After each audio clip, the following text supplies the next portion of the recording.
Hello and welcome to Dee Code. We are going to be talking about relevant perspectives to this inquiry, particularly the perspectives that I have turned to form my own understanding here. If you don't know what the Dee Code is or who Dr. John Dee is, please go to the introduction to this video series and you'll get up to speed pretty quick.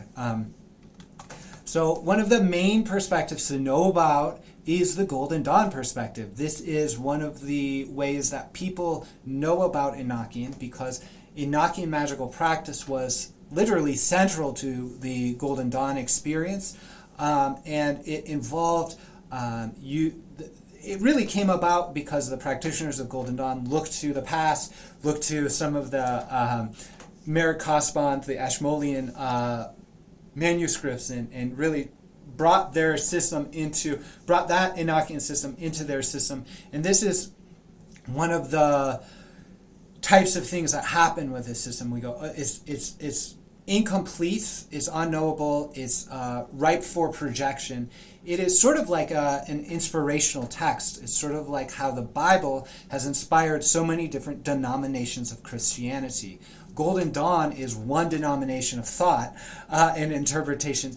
And it's really important to note they're not mutually contradictory. There's no fundamental objective truth here in the Enochian communications because it's scribed or channeled material. We have to understand it as multidimensional and irreducible to a single perspective. So that's why all these perspectives are valuable. That's why I think I can say, hey, there's a missing code. We don't know there's a code here. Central to Enochian magical practice, and that doesn't diminish the magical practice of anyone else. It enhances and creates more possibility, and that's it, because we are not dealing with a single objective truth here in the way that the rational mind wants. We're dealing with multimodal communications that can inspire many, many different beautiful things. The best way to engage with the Golden Dawn work is really through Israeli Regardi's book. I have the one with the foreword by Greer regarding the Golden Dawn, so check that out. From there, Golden Dawn happened around the turn of the 1900s, more or less. So that's a century or two ago. Then Aleister Crowley happened. He was part of the Golden Dawn but broke off. He went through the Call of the Aethers, which I myself have done and published. Similar to him, he produced the book The Vision and the Voice, as well as several other books inspired by this. That's something to check out because that was an influential text. And this guy's influential in terms of his relationship with Jack Parson and the Jet Propulsion Laboratory, which brings the kind of configuration or the association of Enochian magic and technological expansion into the New World into the modern world where we have a technological expansion into space.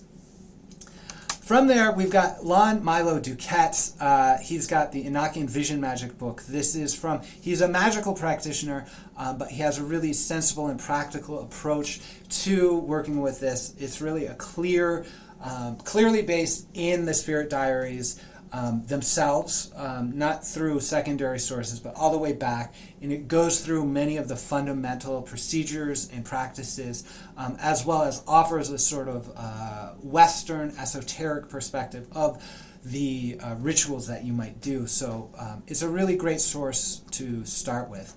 It's been immensely helpful for me to just wrap my mind around everything. We have Benjamin Rao, who I'm not really sure where he fits into everything, but he's produced a lot of texts that are fascinating and available online.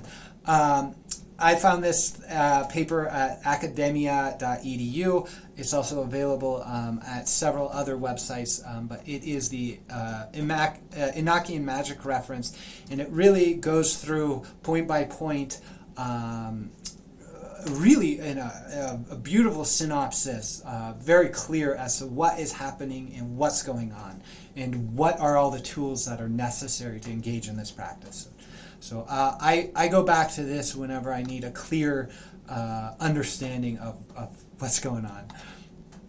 I want to call out Frater RC. He and I, we've been talking ever since I went on his podcast regarding the Book of Galactic Light.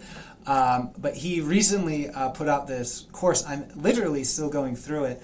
But it is a beautiful course from a traditional perspective engaged with angel magic. So this is the one place I would say to turn to if you want a well-based, well-researched, well-practiced Western magical understanding of the codes we're talking about and the text we're actually working with is De Heptarchia Mystica. He goes through this and invites you to work with this in a traditional Western angelic magical way. So this is how you might do it in a very, very kind of Golden Dawn-esque inspired way. So do check that out. It's a wonderful resource.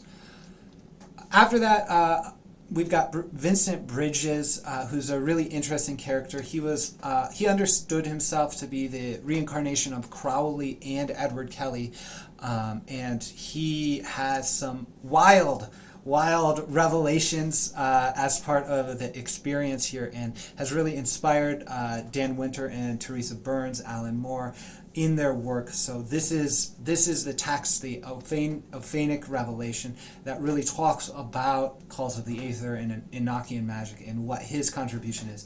I'm still wrapping my mind around it. I'm actually just really inspired by those who he has inspired.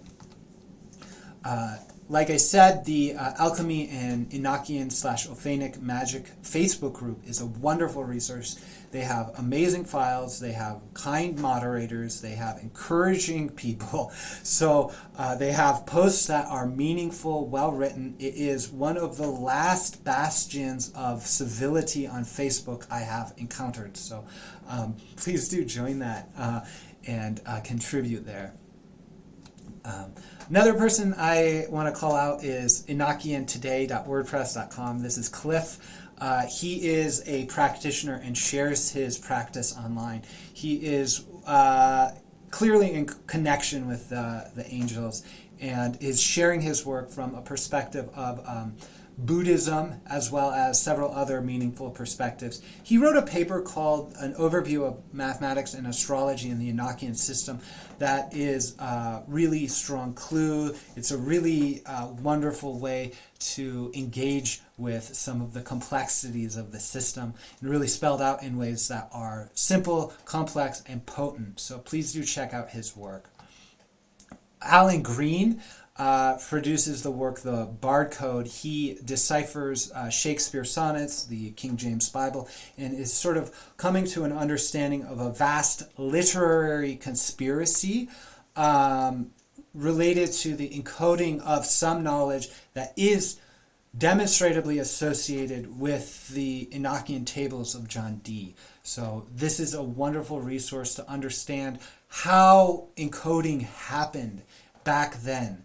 And it's not like we imagine NFTs or bit chains or whatever frankly tech fad is happening right now. This is not how coding works. This is not enciphering back then. So all of the tech fad stuff around encipherments and bit chains or whatever is really a poor shadow of what's level of encoding could be done back then, because it involved multimodal allusions to geometry, alchemy, literature, all of these things. And so Alan has done wonderful works to explore that. And it does reduce to complex mathematics that the minds that like Bitcoin crypto will appreciate.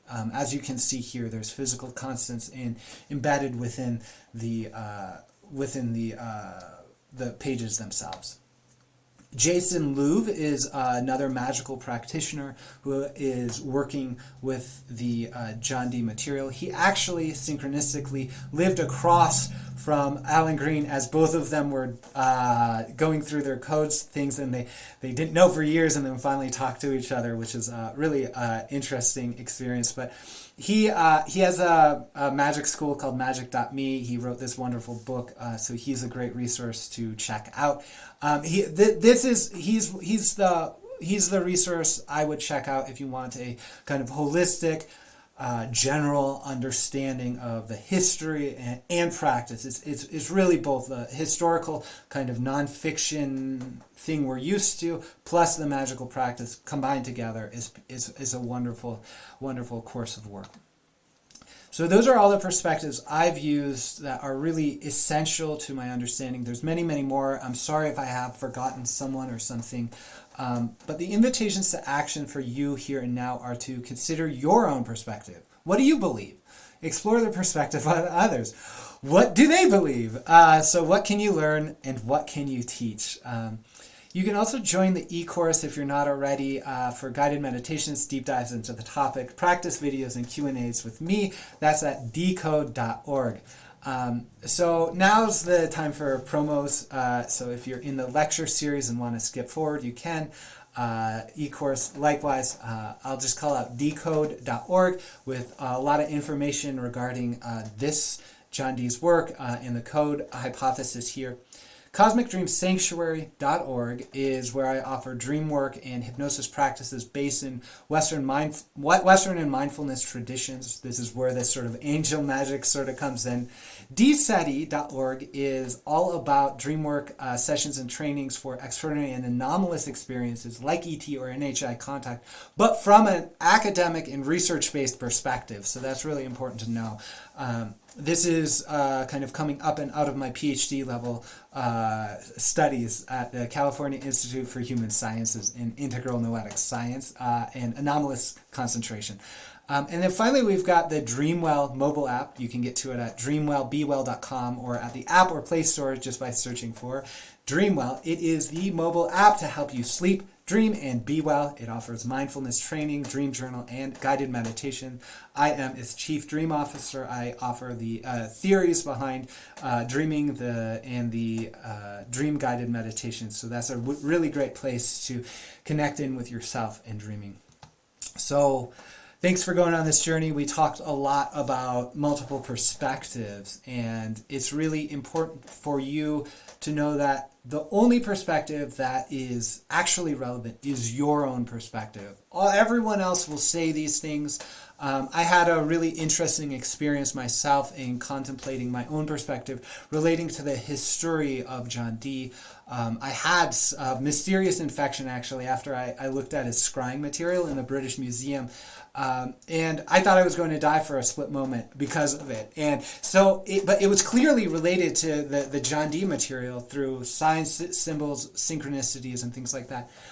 So I contemplated the notion that perhaps the infection in my arm was something like a birthmark, something like a past life resonance thing. And I encountered about 4 other incarnations of John Dee in my experience, and I went through a hypnosis that said, yes, indeed, I was. And that sort of paradox, as well as the push-pull of thinking, what about Benjamin Rao as incarnation of John Dee, or Dan Winter as incarnation of John Dee? How is it possible that we all individually could be the incarnation of John Dee or something like that? And it got to the point where it doesn't actually matter, right? Past life understanding is non-veridical, meaning it doesn't necessarily lead to proof. It leads to meaning. And meaning is unique and centered in the heart. It's only an issue when we start saying, hey, in this objective world, this objective thing is true, right? Objectively, I was Dr. John Dee, or objectively, Dan Winter or Benjamin Rao was John Dee. How does that make sense? Well, that leads to paradox. So I go, well, actually, the only thing I know is that I have a meaningful connection to that life back then that expresses through me somatically. Same thing with them, and that's okay. That's leading to more meaning, insight, understanding. My own goal and purpose here is just to point out this story in a way that will lead to healing, that will lead to the healing of monophasic culture genociding a new world, because that's really what came out of this, right? That's really what came out of this. Is the genocide of people in the New World and the establishment of a sort of new world order that I would say John Dee would be horrified at. And so looking at this, my perspective says this whole experience will lead to meaning through healing, not through intellectual understanding. So that's my perspective. I would invite you to consider your perspective. What's going on for you? And I would say that at the end of this journey, I want you to have a perspective that you are in some way as equivalent or identical to John Dee in his relationship with the angels, as well as the angels. And so there is a lot of information there. So thank you for going on this journey. I invite you to consider those things and have a great experience.